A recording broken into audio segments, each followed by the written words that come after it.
Peace and blessings, family. Peace and blessings. Shout out to all my troopers out there. Hope all is well. I am your host, CueBracey, aka Tyrone Bracey. And today, man, we're going to be talking about Miss Andre. And I'm giving you a 2-for-1. I'm going to be bringing up two situations, right, that point out the dangers and the damages of Miss Andre and how a lot of things can be corrected if our society develops a love for men. But before we get into it, make sure you like, share, subscribe. My goal is to get to 20,000 subscribers by the beginning of December. Okay? I appreciate you supporting the message. Thank you. So now the first thing I want to talk about is this mother of two committing suicide. This was very sad.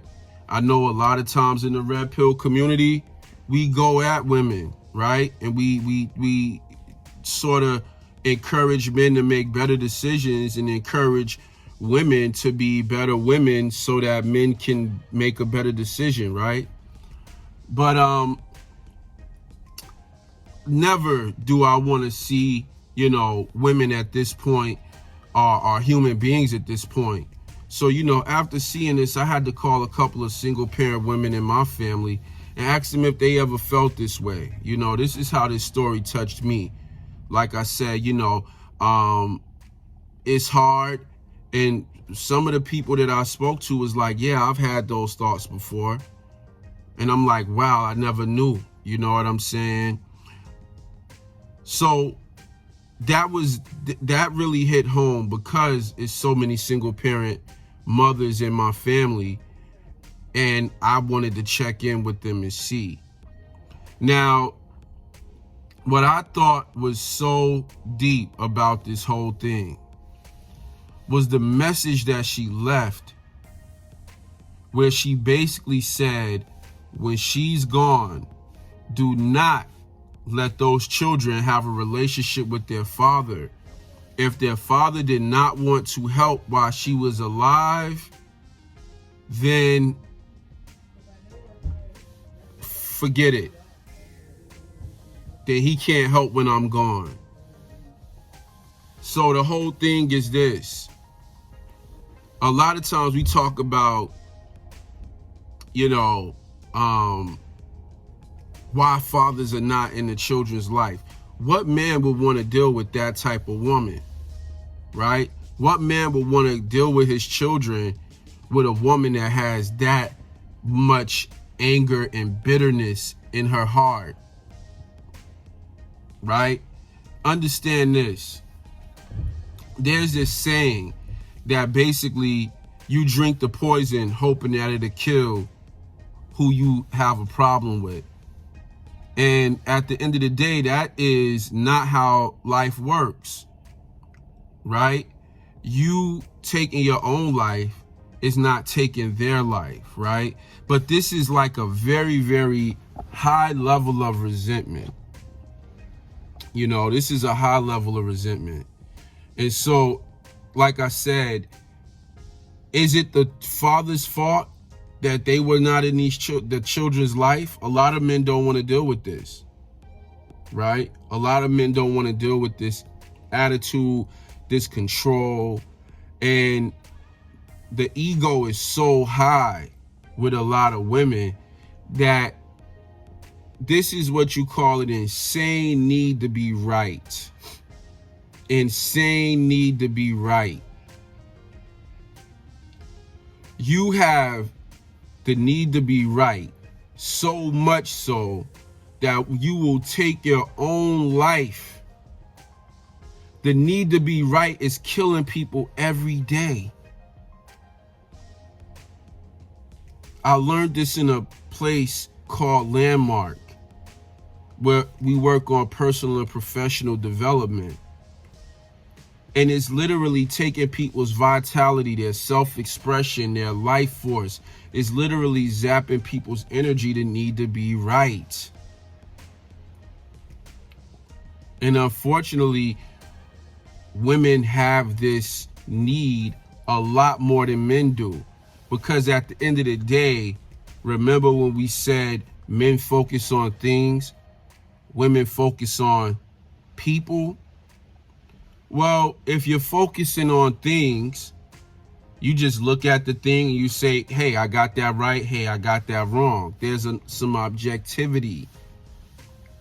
But when you focus on people, am I really better or am I worse? Right? It's hard to tell when you're not dealing with things. It's hard to be objective about things, right? Like, for example, we'll be like, drugs are terrible for you. They'd be like, yo, most people that they made their greatest music on drugs. So does that mean that drugs are better for you? See, the subjectivity comes in when you're dealing with people versus when you're dealing with things. Hey, water does not go in the gas tank. You know what I'm saying? If water does go in there, great. I start filling it up with water. There's no ego there. I just want the car to run.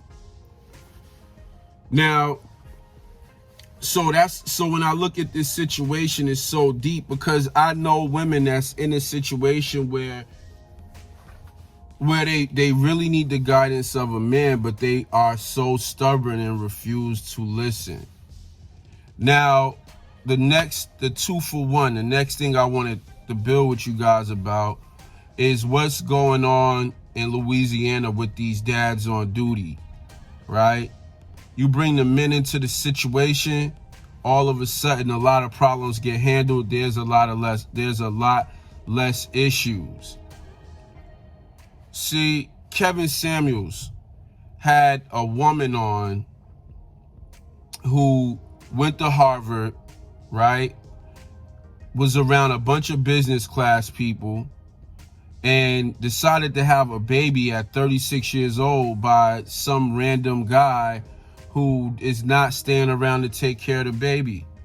And what Kevin Samuels said was so valuable and important. What he said was that you want a man to be on your program, your schedule, your purpose. You want a man to fall in line with what you got going on. If I had to say modern women, that is one of the #1 indicators of a modern woman. She thinks a man is supposed to be a part of her program.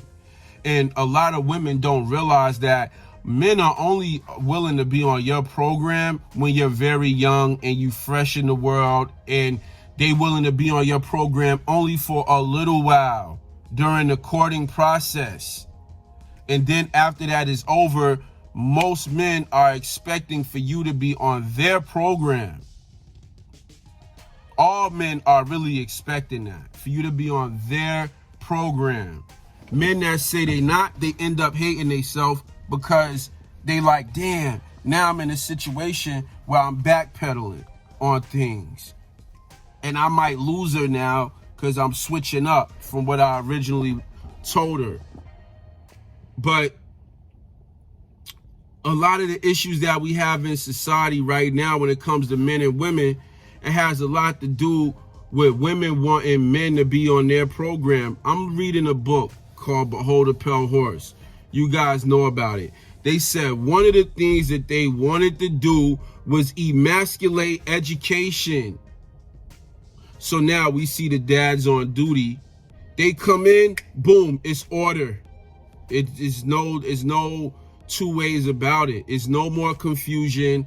All of those emotions, all of that is gone now because the dad showed up. Well, it's a lot of men willing to show up, but you're going to have to get on men's program. To me, dads on duty is an example of what we already know. That when we have fathers in our community, the community had structure, it had less crime, it had less violence, it had less drugs, it had less bull crap going on because we have fathers. So what we see going on with dads on duty is just a microcosm of what we actually already know. It's a microcosm of what could be for us as a society. It was written in the Moynihan Report. The problem with the black community, which is now becoming the problem with the United States, period, all races, is misandry, the absence of the father. Women wanting men to be on their program like their program is working. And so a lot of times y'all men, y'all be like, yeah, she messing with this dude because he got an anaconda or he putting it down or whatever.